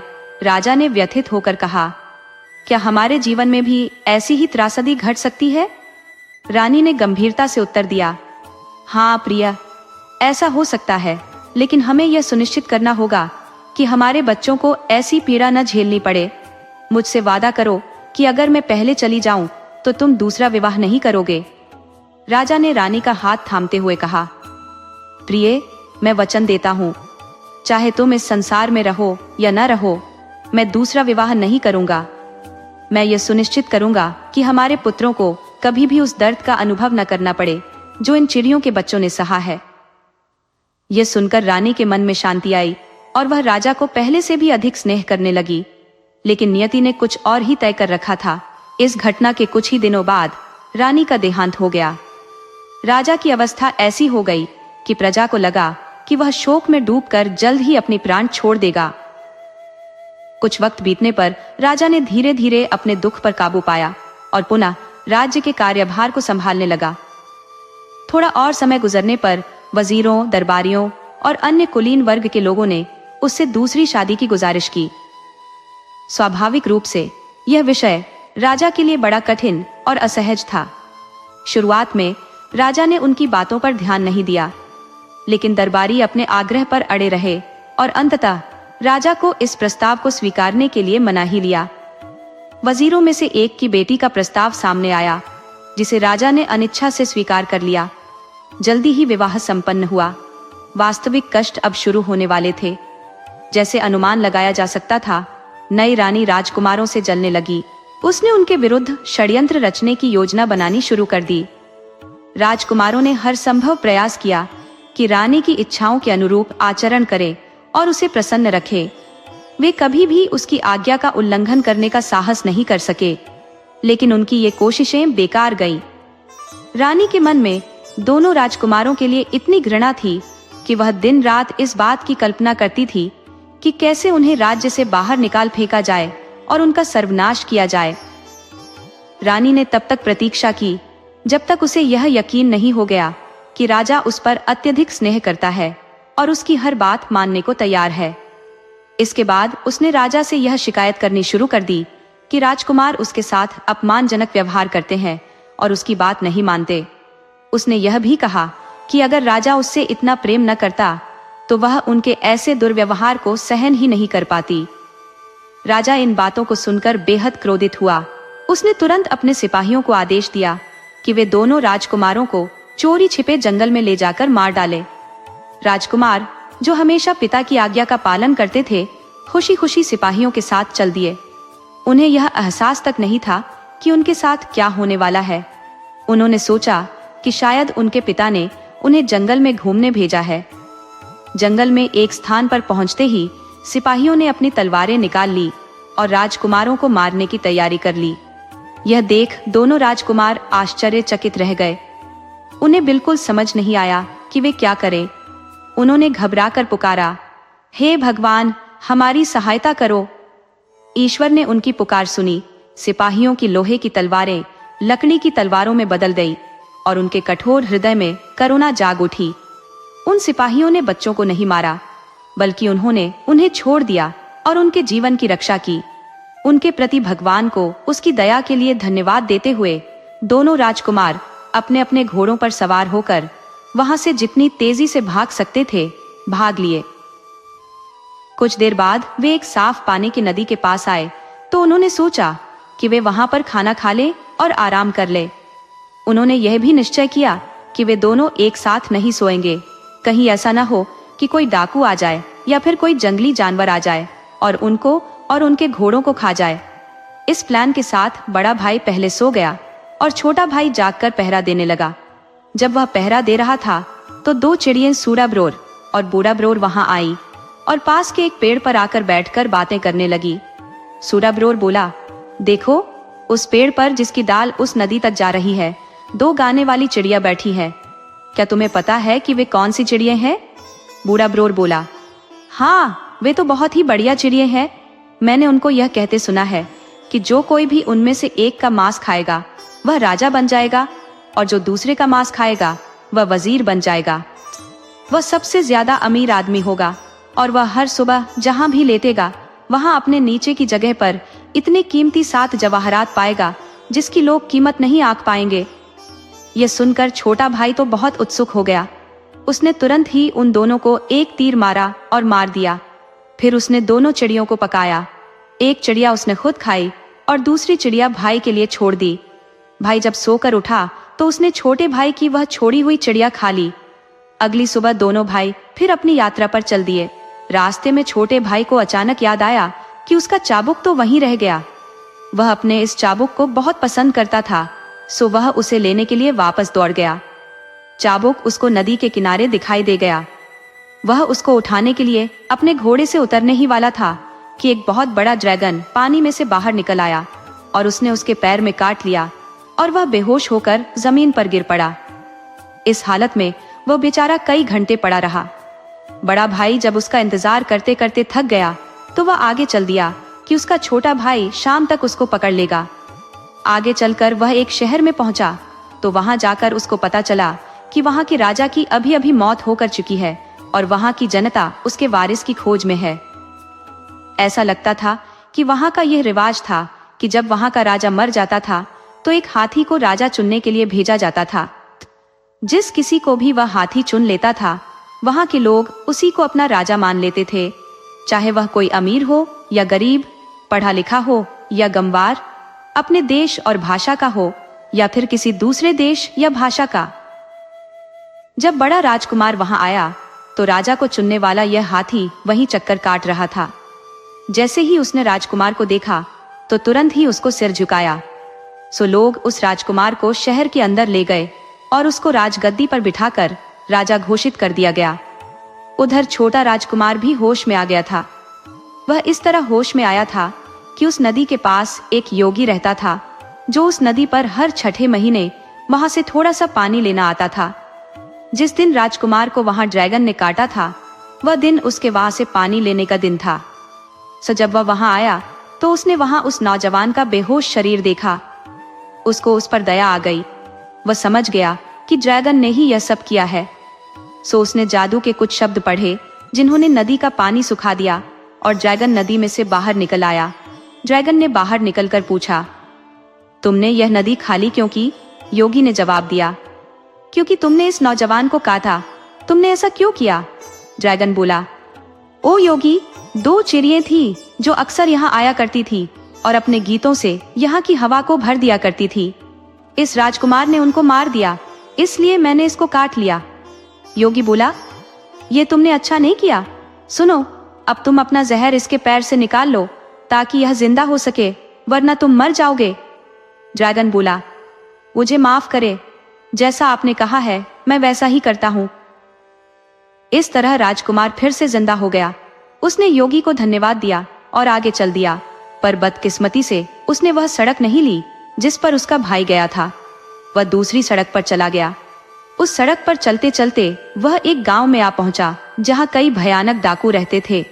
इत्तेफाक से उनमें से उसने एक डाकू के घर का दरवाजा खटखटाया और उससे रहने की जगह मांगी, तो उसने उसको तुरंत ही अपने घर में ठहरा लिया। उन्होंने उसका बड़े जोर शोर से स्वागत किया और अच्छी सी रहने की जगह दी। पर अफसोस, जब वह सोने के लिए लेटा तो वह और उसका पलंग दोनों फर्श में से होकर नीचे एक बहुत ही भयानक तहखाने में गिर पड़े। वह बेचारा तो वहां मर ही गया होता, अगर उन डाकुओं की एक लड़की ने उसको वहां देख न लिया होता और वह उससे प्यार न करने लगी होती तो। वह तो उस घर को अच्छी तरह जानती थी, ये भांपते हुए कि अजनबी को इस कब्र में पसीना आ गया होगा, जैसा कि डाकू लोग उस जगह को कहते थे। वह छिपे रूप से उसके पास गई और उसके लिए खाना ले गई। इस खाने के बदले में राजकुमार ने उसको 7 जवाहरात दिए। वह लड़की रोज सुबह खाना लाती रही और राजकुमार उसको रोज 7 जवाहरात देता रहा। जैसे जैसे वह राजकुमार से मिलती रही, उसके लिए उसकी मोहब्बत बढ़ती ही चली गई। और वह खुद क्योंकि बहुत सुंदर और अक्लमंद थी, तो राजकुमार भी उसकी तरफ आकर्षित हो गया। उसने उससे जल्दी ही शादी करने का वायदा किया। आखिर वे वहां से आजाद हो गए और वहां से जल्दी एक तेज घोड़े पर सवार होकर समुद्र की तरफ भाग गए, जहां वे एक जहाज पकड़कर वहां से निकल लिए, जो तभी किनारा छोड़ने वाला था। दूसरी सवारियों के साथ उस जहाज पर एक सौदागर भी था। उसको वह लड़की इतनी अच्छी लगी कि वह राजकुमार को मारकर उससे खुद शादी कर लेना चाहता था। इस प्लान के अनुसार एक दिन जब वह और राजकुमार नारखेल खेल रहे थे, सौदागर ने राजकुमार को समुद्र में धक्का दे दिया। खुशकिस्मती से उसकी पत्नी वहीं जहाज के एक हिस्से में खड़ी हुई थी। उसने देखा कि उसके पति का शरीर ऊपर से नीचे आ रहा है, तो उसने तुरंत ही अपने हाथ बढ़ा दिए और उसको बचा लिया। जब यह बात कि राजकुमार जहाज से गिर गया था सारे जहाज में फैली, तो यह सब जानकर जहाज पर काम करने वाले और उसमें यात्रा करने वाले दोनों ही बहुत दुखी हुए। राजकुमार ने अपनी पत्नी को मना कर दिया था कि जब तक वे अपनी जगह पर नहीं पहुंच जाते, इस मामले की खोज नहीं करनी है। इस तरह वह वहां छिपे छिपे रहता रहा। सौदागर इस मामले में राजकुमार की अपनी पत्नी के बाद अपने आप को सबसे ज्यादा दुखी दिखा रहा था। खैर, फिर वह सौदागर जल्दी ही ठीक हो गया और उसने राजकुमार की पत्नी की तरफ ध्यान देना शुरू कर दिया और उससे अपने साथ शादी करने के लिए कहा। लड़की ने शादी 6 महीने के लिए यह कहते हुए टाल दी कि अगर 6 महीने तक उसके पति का कुछ पता नहीं चला तो वह उसके साथ शादी कर लेगी। कुछ महीने में ही जहाज अपनी जगह पहुंच गया। वहां पहुंचकर राजकुमार ने अपने आप को प्रकट किया और सौदागर पर इल्जाम लगाया कि उसने उसको डुबोने की कोशिश की। इस बीच सौदागर को जेल में डाल दिया गया जब तक उसके मुकदमे की सुनवाई होती है। इत्तेफाक से वे एक बहुत बड़े शहर के बराबर की जगह पर ही उतरे थे, जहां वह बड़ा राजकुमार राज कर रहा था। बड़ा राजकुमार उस समय अपने छोटे भाई के बारे में बहुत दुखी था कि उसका भाई इस समय कहाँ था। सो अपने आप को थोड़ी सी तसल्ली देने के लिए उसने अपने वजीर को कह रखा था कि वह रोज शाम को उसको एक कहानी सुनाए, क्योंकि उसका वजीर उसको दिन में जो कुछ सुनता था उसी पर उसको अपनी कहानी सुनाता था। इसलिए इस तरह से उसको यह आशा हो गई थी कि शायद उसको किसी तरह अपने भाई की खबर मिल जाए। जिस दिन जहाज किनारे पर लगा था, इस वजीर की बेटी समुद्र के किनारे गई थी, जहां उसको राजकुमार और उसकी पत्नी और नीच सौदागर की अजीब कहानी सुनने को मिली। वह कहानी उसने आकर अपने पिता को सुना दी। अगली शाम को वजीर ने वह कहानी राजा को सुना दी। राजा को यह कहानी सुनकर बहुत उत्सुकता हो गई, तो उसने अपने वजीर से कहा, राजकुमार और उसकी पत्नी कहाँ है? उनको तुरंत ही हमारे सामने पेश किया जाए। मुझे लगता है कि मुझे अपना इतने दिनों का खोया हुआ भाई मिल गया है। राजकुमार और उसकी पत्नी को तुरंत बुलवाया गया। तुम लोग सोच सकते हो कि दोनों भाई इतने दिनों के बाद मिलकर कितने खुश हुए होंगे। वे दोनों आपस में गले मिलकर बहुत रोए। छोटे राजकुमार को उस देश का वजीर बना दिया गया और सौदागर को फांसी लगा दी गई। कुछ साल बाद उनके पिता के कुछ दूत उस देश में आए और उन्होंने बताया कि राजा उन लोगों को देखना चाहता था। जब उसको अपनी नीच पत्नी की नीच हरकत का पता चला तो उसने उसको मार दिया। यह सुनकर दोनों भाई अपने पिता से मिलने तुरंत ही चल दिए। वे लोग वहां सुरक्षित पहुंच गए और जाकर अपने पिता से मिले। अब दोनों आपस में मिलकर बैठे। कुछ समय बाद ही राजा मर गया। बड़ा राजकुमार उसके वारिस की हैसियत से उस देश का राजा बन गया और छोटा राजकुमार उस देश का राजा बन गया जहां उसका बड़ा भाई राज कर रहा था। दोनों राजकुमार बहुत फले फूले और अपनी होशियारी, न्याय और दया के लिए मशहूर हुए।